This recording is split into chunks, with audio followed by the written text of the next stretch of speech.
because in just the last hour or so, our team has scooped that a member of the far-right Oath Keepers group, who's facing charges for her role on January 6th, was texting with Rudy Giuliani's son to talk about all these conspiracy theories on 2020. The person's name is Kelly Sorrell, who apparently talked with Andrew Giuliani in November 2020, and then a Trump White House aide. She also apparently tried to text a White House number, according to a new book by somebody else who's in the spotlight today, and that's former Republican Congressman Denver Riggleman, who also happens to be a former January 6th committee staffer.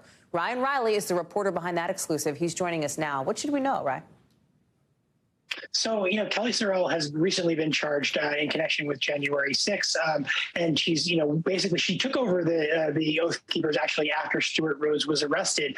And she testified before the committee. And she had also been a member of Lawyers for Trump, which was a sort of volunteer organization of people going around the country trying to, bring up these election challenges following the 2020 election. And it was in that capacity that she had these contacts with Andrew Giuliani. But what's critical about this was she was also this member of the Oath Keepers. So a few weeks before January 6th, when the Oath Keepers were trying to get this message to Donald Trump, they wrote an open letter saying, hey, we're going to have a bunch of guns stored outside of D.C. just in case you need us. That was something that was basically trying to get through to the White House. And all of this comes just as the jury selection is set to begin tomorrow in the Oath Keepers trial. And we should learn a lot more about those potential White House connections there, Haley.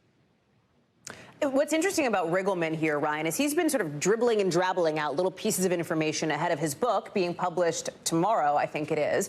He went on 60 Minutes and talked about what he described as an aha moment, a call that he had known about or had heard about between a White House, somebody at the White House, and somebody on the day of the attack who was at the riot, one of the rioters, as this was going down.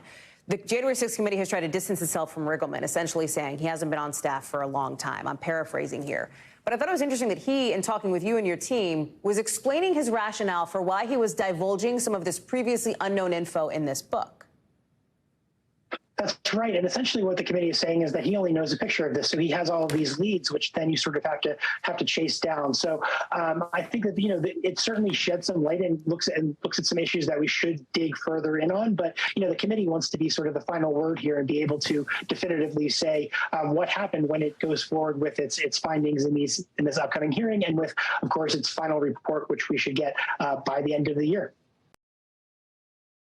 Thanks for watching our YouTube channel. Follow today's top stories and breaking news by downloading the NBC News app.